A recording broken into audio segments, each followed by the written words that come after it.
So what we have is essentially the kind of insurance data, the flood data, the forest fire data that the insurance industry use.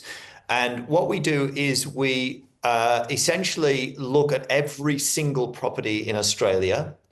We put a sample property in terms of its resilience and vulnerability at every location, and we analyze those both with historical hazard data and then also with climate change. And that gives us a very, very high resolution look at the risks both across the whole area of property level, but we can also aggregate that into suburbs and into local government areas. And that helps us understand where we've got these critical risk zones where you've got a lot of properties with very high risk of becoming uninsurable or unaffordable to insure. Okay, so let's take two areas as examples. In Innisfail in far north Queensland, the suburb of Webb along the Johnston River, nearly 90% of properties in that suburb at high risk. Why? So we've got essentially some very serious problems with flooding in Webb. So there's different kinds of flooding. We've got riverine flooding and we've got surface water flooding. And as you can see from events that we saw in the northern rivers, but also with Cyclone Alfred, you can see that when floodwaters get to properties, they cause an awful lot of damage.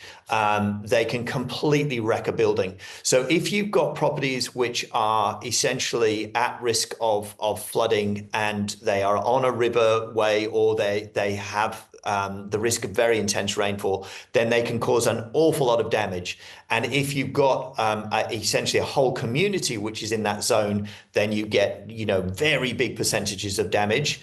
And our concern is that in that case, it may be very hard to insure in those areas, and that it will be very hard to sell a property, because imagine a bank trying to say, well, we'll issue a mortgage on a property that we know is in a very high flood zone and could be completely wrecked.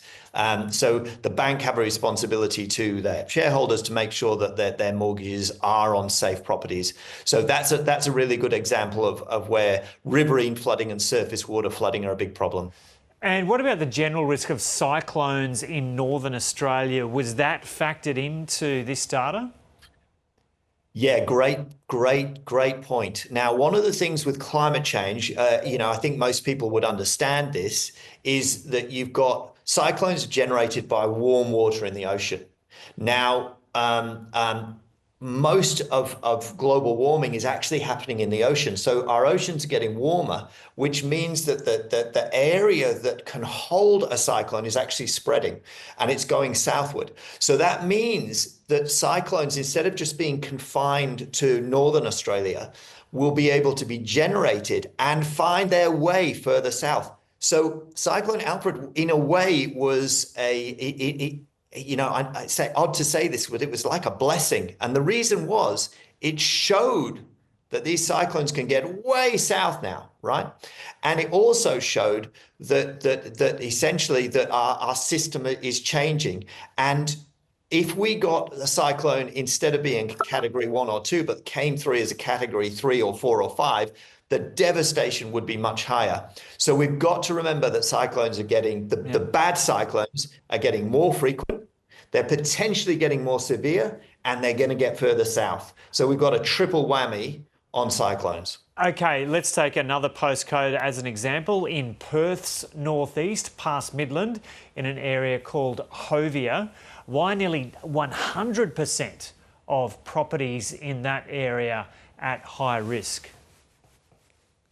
So this is an area where there's been a lot of new development, and this is one of those areas where we've got potentially a lot of problem with worsening bushfires. And the thing you've got to watch out for bushfires is where you've got urban areas that are overlapping with or coming very close to densely forested areas.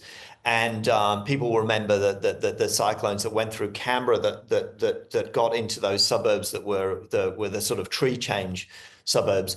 And of course, Los Angeles was the classic example. All of the movie stars living in the trees. Well, when those trees catch fire, you've got big problems. So this is one of the areas where we're quite concerned about forest fire. There is some flooding. There are some flooding issues. We also need to watch out in Perth because of coastal inundation, and there's been a lot of erosion. People would know there. So essentially, we've got to watch out for bushfires. And obviously, we've mentioned flooding, but we've also got to watch out for sea level rise as well. That's getting into low-lying areas, and certainly WA and that area around Perth's got a lot of problems with those particular aspects of climate change. And what does this highlight about the need for adaptation and change? So look, the good news is, that we essentially know how to engineer out a lot of these problems. We know we can make houses more essentially resilient to tropical cyclones. We can lift houses. We've been living on houses that are on stilts in Queensland for a century. Yeah. We know how to increasingly build houses that can withstand ember attack in a bushfire.